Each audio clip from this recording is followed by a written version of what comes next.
Hi there, my name is Barnaby and I've been going through this book, Rhythm Guitar 365, for the last 16 weeks. And every 8 weeks I will stop and do a talking head video. So this is my second one of those, where I talk about my experiences, what I liked, what I didn't like. So far, I will say it's going really well and I'm finding it extremely valuable. And something that I've noticed about this book is that every 4 weeks you get the same 7 exercises sort of repeated, just transposed to different keys or different settings.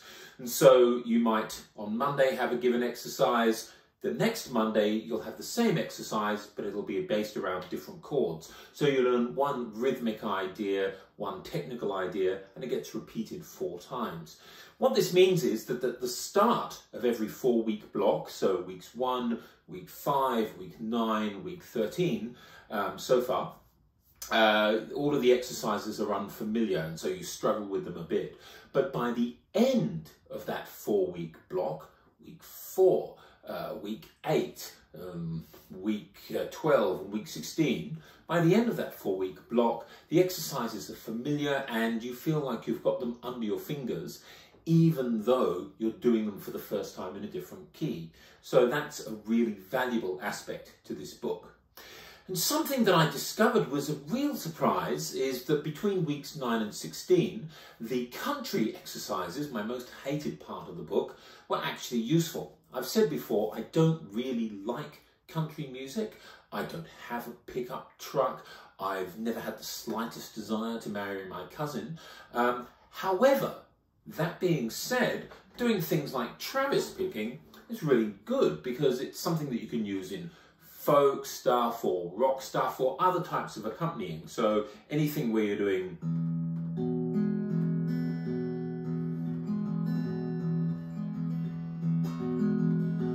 those sorts of patterns are really, really useful. They lend themselves to the type of playing that I tend to find myself doing.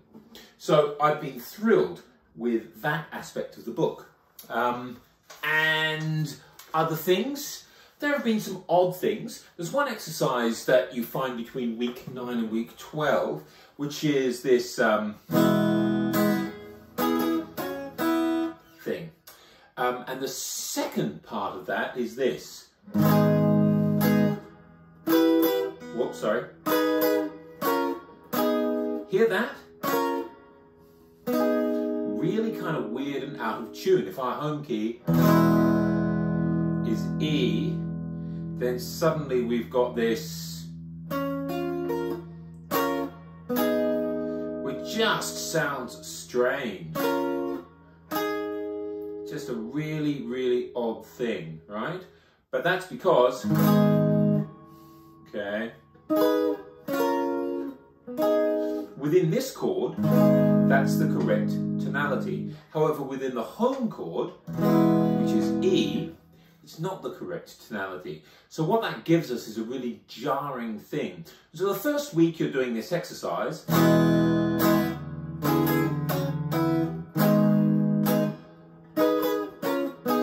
every time you play that you go, ooh. But the weird thing is, by week 12, you kind of got it in your ear. And that weird harmonic shift, if it doesn't quite make sense, it's not unexpected. It's not quite so jarring. So that's something that's good. Something that's been interesting and was a tremendous challenge for me was in the funk exercises, again, between week 9 and week 12, where we had, the first chord was always something like this, right? Standard, E9, something like that. But then the second chord is this. Now, what you have to do is 1, 2, and then this finger, and you have to kind of collapse bar and then use this, or with this finger. But you need that. So, and so this chord is a real problem because it's hard to keep the pressure on those 2 strings at the same time. What tended to happen is that this finger would relax a little bit and I get this kind of muting on the top note. and I'd lose that voice leading, because you want the voice leading to be.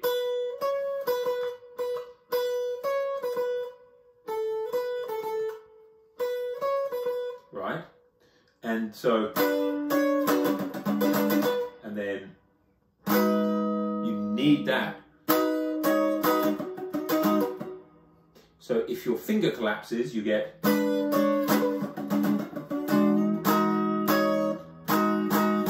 and you lose that up the top.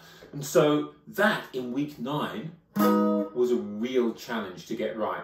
By week 12, however, having done it in different positions, up and down the neck, I was much more comfortable with that chord form. And I'm hoping that I encounter it again in this book, because it'll force me to deal with it. So that was really useful. The other exercises, the reggae exercises, the jazz, the finger picking, they were fairly straightforward in weeks 9 to 12. Now when we get into weeks 13 to 14, again, not too bad. The Monday exercise was a really, really nice one for just kind of loosening the wrist. It's, what is it?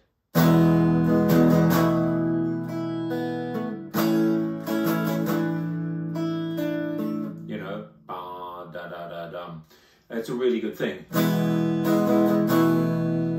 And good for concentrating on pick direction, all that sort of stuff. It's Tuesday, gave us Travis picking again. Again, just nice sounding, something that you would use really regardless of the style in which you're playing. It's a kind of universal guitar technique. The Wednesday exercise just slides and fairly easy. That's it. You know, that one is a useful exercise to do again in time, and it's been a useful thing. The funk exercise was really, really fun. So that was, and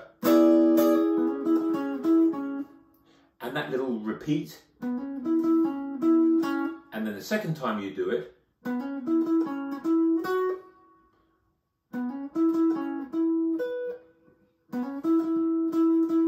right, so you get,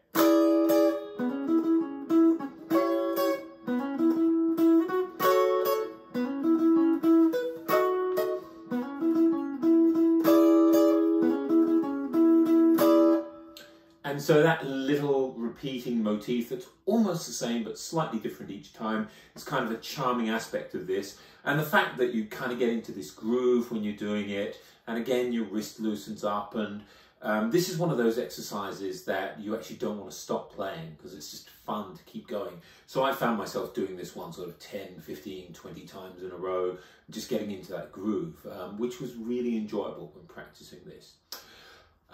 The Saturday thing was a bit odd for me because that's a bossa nova rhythm, and that is, but the picking is all downstrokes, and so it tends to sound a bit clunky. You know, you want to play, but it asks for, and so trying to make that smooth was hard. When I listen back to the videos, that always sounds a bit weird and clunky to me. And then on Sunday, there was this weird thing, you know, kind of a blues cliche. Now, this was an annoying one for me, and it's purely because of my own stupidity. When I was first doing it, I just didn't look very closely at it, and I played the upper part as a triplet. So I played 1, 2, 3, like that. And of course it should be grace note pushing up to the rhythm. Right, hear the difference between